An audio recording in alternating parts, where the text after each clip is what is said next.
팔꿈치 통증쯤이야. 생활하는 데는 지장이 없으니까 그냥 참고 생활하시는 분들이 결국에는 병원을 찾으시게 됩니다.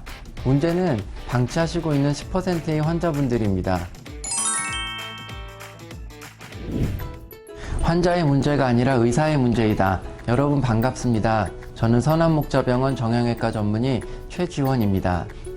오늘은 여러분에게 팔꿈치에 일어나는 통증에 대해서 꼭 알아야 할 유익한 정보를 드리기 위해서 나왔습니다. 총 3번에 걸쳐서 팔꿈치 통증에 대해서 말씀을 드리려고 하는데요. 오늘은 처음이니까 팔꿈치의 대표적인 증상인 골프 엘보우와 테니스 엘보우 질환에 대해서 말씀드리도록 하겠습니다. 이 두 질환은 흔한 질환입니다. 매년 병원에 오시는 환자분들이 100만 명이 훨씬 넘습니다. 두 질환의 환자가 10이라면 골프 엘보우 환자가 1이고 테니스 엘보우 환자가 9 정도입니다. 골프 엘보우 환자도 적지 않지만 테니스 엘보우 환자가 훨씬 더 많다는 이야기입니다. 병을 아는 것이 치료의 반이라는 말이 있습니다. 오늘 제 얘기를 잘 들으시고 내 팔꿈치에 무슨 질환이 있는지, 왜 적극적으로 치료를 해야 하는지 알게 되셨으면 좋겠습니다. 다 들으시고 제 말씀이 도움이 되셨다면 구독, 좋아요, 알림 설정을 부탁드리겠습니다. 그럼 용기를 얻어서 앞으로 더 열심히 영상을 만들도록 하겠습니다. 여러분, 팔꿈치 아프신 분들 많으시죠? 팔꿈치 통증쯤이야. 생활하는 데는 지장이 없으니까 그냥 참고 생활하시는 분들이 참 많은데요. 저절로 낫겠지 하고 기다리다가 결국에는 병원을 찾으시게 됩니다. 팔꿈치가 아프면 보통 두 군데가 아픈데요. 팔꿈치 안쪽과 팔꿈치 바깥쪽입니다. 안쪽이 아픈 증상은 안쪽에 염증이 있다고 해서 내상과염이라고 하고요. 일반적으로는 골프 엘보라고 합니다. 골프를 치면 손목 안쪽 근육을 쓰다 보니까 안쪽이 망가지는 내상과염이 됩니다. 그리고 팔꿈치 바깥쪽, 여기가 아픈 증상을 바깥쪽의 염증이라고 해서 외측 상과염이라고 합니다. 흔한 말로는 테니스 엘보라고 합니다. 테니스를 치면 백스트로크가 어렵기 때문에 손의 바깥쪽 근육에 무리가 오게 되지요. 그래서 이를 테니스 엘보우, 외측 상과염이라고 합니다. 골프 엘보우를 가진 내상과염 환자들을 보게 되면 여기 팔꿈치 안쪽에 손가락이나 손목을 구부리는 힘줄이 붙어 있습니다. 이게 마치 밧줄 같이 생겼는데 이 힘줄 부위에 염증이나 작은 파열들이 나 있는 것이 관찰됩니다. 그러니 손가락이나 손목을 굽히는 행동을 하게 될 때마다 이 부위가 찌릿찌릿하고 콕콕 쑤시는 통증이 나타나게 됩니다. 반대로 테니스 엘보우 환자들의 경우에는 손가락이나 손목을 펴는 힘줄이 이 팔꿈치 바깥에서부터 시작되는데 이 바깥 힘줄이 파열이 되고 염증이 나 있습니다. 그러니 손목이나 손가락을 펴는 행동을 하게 되면 마찬가지로 이 부위, 팔꿈치 바깥쪽 근육에 통증이 일어나게 됩니다.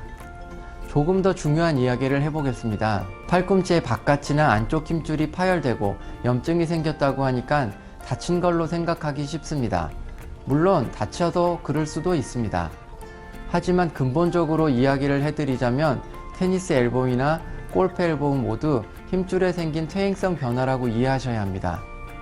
이게 무슨 말이냐면 젊은 분들의 경우는 팔꿈치에 손상이 생겨도 회복 속도가 빠릅니다. 손상되는 정도를 회복되는 속도가 앞선다는 이야기지요. 그런데 40대를 넘어가기 시작되면 회복되는 속도가 손상된 속도를 따라가지 못하게 됩니다. 그렇게 되니 나이가 들면서 점점 더 팔꿈치 힘줄이 삭게 되고 염증이 일어나고 심해지면 젓가락을 사용하지 못할 정도까지 가게 됩니다. 일단 증상이 나타났다, 의심된다 하면 주저하지 말고 적극적으로 치료하셔야 되는 이유가 바로 이것입니다. 퇴행성 변화이기 때문에 방치하면 질환이 더 커질 수 있다는 것을 유념해 두셔야 합니다. 그저 파스나 붙이고 소염제를 먹는 식으로 놔뒀다가는 팔꿈치 안에 석회가 쌓일 수도 있고 뼈 위에 뼈가 자라는 골극이 생길 수도 있습니다. 더 심해지면 퇴행성 관절염으로까지 갈 수도 있습니다. 물론 이 외측 상과염, 내측 상과염 질환은 중증 질환은 아니고 대단히 흔한 질환입니다. 그런데 치료가 잘 되지 않은 골칠덩어리 질환이기도 합니다. 빠른 시간 안에 치료되는 질환이 아니고 재발이 되기 쉽기 때문입니다. 하지만 방치하지 않고 빠르게 치료를 결단하시면 의사의 처방에 따라 간단하게 치료할 수도 있는 질환이기도 합니다. 제가 겪었던 환자들의 통계만 보더라도 90% 정도는 쉬운 방법으로 완치되었습니다. 문제는 방치하시고 있는 10%의 환자분들입니다. 이 분들의 경우 질환이 심해지게 되면 약물이나 주사치료 정도로 해결되지 않을 수도 있습니다. 조금 더 많은 시간을 들여야 하고 PRP, 혈소판 풍부 혈장 같은 재생의학 기술을 사용해서 치료해야 합니다. 더 어려운 경우에는 수술을 해야 하는 경우들도 생기게 됩니다. 된장, 고추장은 묵히고 방치할수록 좋습니다. 하지만 우리 몸에 생긴 질환은 그렇지 않습니다. 묵히고 방치하면 더 큰 질환이 됩니다. 팔꿈치에 문제가 생기신 분들, 특히 40세가 넘으신 분들은 병원을 찾으시고 적극적으로 치료하시기를 권장해 드립니다. 감사합니다.